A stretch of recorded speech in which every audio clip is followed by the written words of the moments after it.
అదే RTV app వార్తల్ని క్షణాల్లో చదివే అవకాశం ఉంటుంది. ఒక న్యూస్ పేపర్, ఒక టెలివిజన్ ఛానల్ మీ చేతుల్లో ఎప్పుడూ ఉంటాయి. ఈ స్తంభాద్రి హాస్పిటల్ ప్రారంభోత్సవానికి విచ్చేసిన ఖమ్మం ప్రజానికానికి, మా బంధువులకు, మా యొక్క పేషెంట్స్కు మరియు మీడియా మరియు ఎలక్ట్రానిక్ మీడియా మిత్రులకు అందరికీ స్వాగతం. ఈరోజు మేము స్తంభాద్రి మల్టీ స్పెషాలిటీ హాస్పిటల్ని ఖమ్మంలో ఆరంభించడం జరిగింది. 130 పడకలతో, అన్ని సదుపాయాలతో, ఎమర్జెన్సీ డ్రామా సదుపాయాలు మరియు క్యాత్ ల్యాబ్ సదుపాయాలు, ఐసీయూ సదుపాయాలు, మాడ్యులర్ ఓటీస్తో, కిడ్నీకి సంబంధించిన అన్ని సదుపాయాలతో హాస్పిటల్ స్టార్ట్ చేయడం జరిగింది.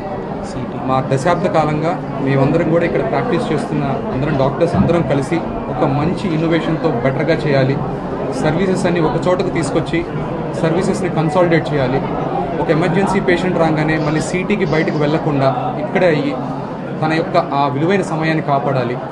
సర్వీసెస్ అన్నీ కూడా ఒక చోట ప్రొవైడ్ చేయగలిగితే పేషెంట్ మంచి జరుగుతుందనే సదుద్దేశంతో మేమందరం ఒక కొలాబరేట్ అయ్యి ఒక పెద్ద సంస్థను స్థాపించడం జరిగింది. మేమందరం కూడా ఒక దశాబ్ద కాలం నుంచి అందరికీ సర్వీసెస్ సుపరిచితమే, కానీ ఒక చోటకు చేరి మా యొక్క లక్ష్యాన్ని నెరవేర్చుకోవడం కొరకు పేషెంట్స్ యొక్క ఆరోగ్యం పూర్తి బాధ్యత తీసుకుని ఈ సంస్థని ముందుకు తీసుకెళ్లడం ధ్యేయంగా ఈరోజు స్టార్ట్ చేయడం జరిగింది. రేపు నుంచి అన్ని సర్వీసెస్ కూడా అందుబాటులోకి వస్తాయి. ఈ సదుపాయాల్ని ప్రజలందరూ గమనించి ఆదరించవలసిందిగా కోరుతున్నాను. పేషెంట్స్కి, ప్రతి పూర్ పేషెంట్స్కి ఆరోగ్యశ్రీ సదుపాయంతో పాటు గుండెకు సంబంధించిన, కిడ్నీకి సంబంధించిన, న్యూరాలజీ, ఆర్థోపెడిక్ ఆరోగ్యశ్రీ సేవలు కూడా ఉచితంగా లభిస్తాయి. అన్నిటినీ గమనించి ఈ సంస్థ యొక్క ధ్యేయాన్ని మీరు గుర్తించి ఆదరించగలుగుతారని మనవి. Thank you. మరిన్ని వీడియోస్ కోసం ఛానల్ ని సబ్స్క్రైబ్ చేయండి. లేటెస్ట్ అప్డేట్స్ కోసం వాట్సాప్ ఛానల్ ని ఫాలో చేయండి. అండ్ లింక్ డిస్క్రిప్షన్ లో ఉంది.